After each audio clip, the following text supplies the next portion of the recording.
Good morning, class 9th children. Today we are paying attention to the 5th chapter, periodic table. And yesterday we had completed chapter 4 of atomic structure a day before yesterday and chemical bonding. And I had sent the video 3 and assignment 3 of the 4th chapter, which is the concluding part of the last chapter. Now today we will study the periodic table and why periodic table is required and is important. Now we see that periodic table is required so that the elements can be properly classified. The best classification includes the proper putting together elements with maximum resemblance. Those elements which resemble in properties to each other, they are brought together, and this separates the other ones from them. Now, what is an element, children? It is an important definition. Kindly learn it. It is a pure substance which cannot be decomposed into simpler substances by ordinary chemical means. What is an element again, children? Repeat with me. It is a pure substance which cannot be decomposed into simpler substances by ordinary chemical means. There are 118 elements discovered so far. We see that up till now almost 118 elements have been discovered. Basis of classification of elements. How the basis of classification of elements took place. The early chemists attempted to classify elements on the basis of their properties, nature, character, valencies, etc. For example, William Prout discovered that atomic masses or atomic weights of various elements differ. So he made scientific basis for classification the atomic masses. Then we see another person came, his name was J.W.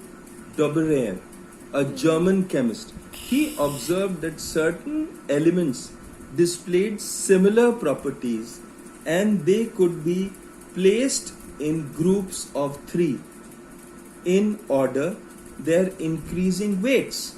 I'll show you this with an example. The 3 elements groups were called triads. For example, we see take 3 elements here. We take 3 elements which are all metals: calcium, strontium and barium. And what are the atomic weights of each? Calcium has atomic weight 40, strontium has atomic weight 88 and barium has atomic weight 137. Now according to Debenay, the mean of the atomic masses of calcium and barium was 40, which is the atomic weight of calcium, plus of barium it is 137. So together it comes to 177 divided by 2. So what the average comes to, which is 88.5. This is nearly the same as the atomic weight of strontium, but the actual weight is 88. So 88.5 is almost the approximate weight that Debrunay calculated. Then we see another example. The non-metal elements were taken by him, like chlorine, bromine and iodine. And in this, chlorine had the atomic weight 35.5, bromine had atomic weight 80 and iodine had atomic weight 127. So we take the atomic weight mean of chlorine and iodine together. So chlorine's atomic weight is 35.5 and of iodine is 127. Combining these together, it gives us 162.5 divided by 2 gives us 81.25, which should be the atomic weight of bromine, but actually the atomic weight was 80. Please see,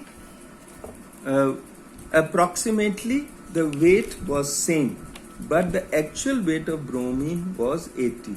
Now, why the law of triads was discarded by the scientists of those times?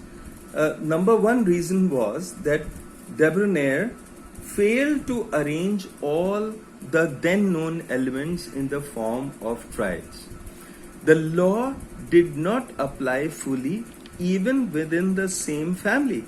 For example, when we take halogens, let us take fluorine, chlorine and bromine. We see fluorine has atomic weight 19, chlorine has atomic weight 35.5 and bromine has atomic weight 80. Now it was observed when fluorine and bromine were their atomic weights were added together, it gave 49.5. After dividing this weight by 2, the result came out to be 49.5. But we see here that the actual weight of chlorine, the middle element, was 35.5. So we see that his law or the law of de Broglie did not apply properly to many of the triads that he created. Then let us see another one. We see here Newland.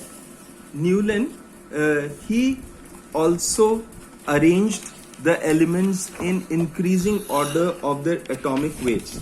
If you see this particular table here of Newland, you see that 8 elements were put one after the other. So here we see hydrogen, lithium, beryllium, boron, carbon, nitrogen, oxygen. After that, fluorine comes under hydrogen. So we see every 8th element which was taken by Newland, it repeated the property of the first element.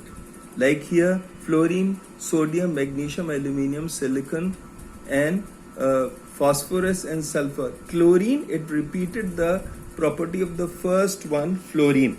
So we see here, this is why this was known as the law of octaves. Newland, he used to play the piano and octave is taken in music.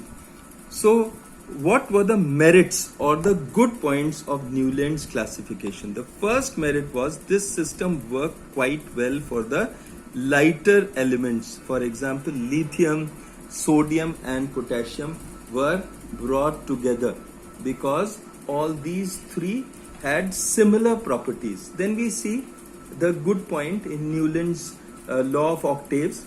It relates the properties of the elements to their atomic masses. Then we also see another merit. For the first time, it was shown that there was distinct periodicity in the properties of elements. That there was a repetition of property, or there was similarity in properties of elements which were put under each other. Then what was the reason that the law of octave was discarded? The classification of Newland did not work with heavier elements, that is those lying beyond calcium. As more elements were discovered, they did not fit into Newland's octaves rule. Okay, then we see that the second reason his law was discarded, Newland adjusted 2 elements, cobalt and nickel, in the same slot. If you look here, cobalt and nickel, they were adjusted in the same slot, in the same column. But we see that bromine, which came underneath this, did not show the same property as cobalt and nickel. Whereas iron, another element which was put away, far away from cobalt and nickel, that showed similar properties and cobalt and nickel. So Newland, he could not explain this, that iron with similar properties as cobalt and nickel, why it was placed far away from the other 2 elements. So that is why this Newland's law was rejected. Then we come to Mendeleev's periodic table. Mendeleev arranged his table in 1869, and he arranged his table elements in increasing order of the atomic weights. He also used the atomic masses as the basis of classification of elements, and the atomic weights were taken in the form of a table called the periodic table. And it was observed that elements with similar properties appear at regular intervals. Mendeleev's periodic law. Children, this is a definition. We will have to memorize this definition, so please memorize with me. Physical and chemical properties of elements are a periodic function of their atomic masses. What is Mendeleev's periodic law? Again, children, repeat with me. The physical and chemical properties of elements are a periodic function of their atomic masses. Please learn this definition. This is important from the exam point of view.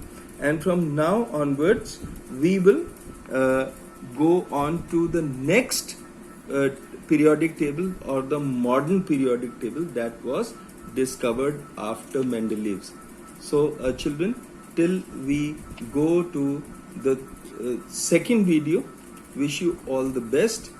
Have a good day. Thank you.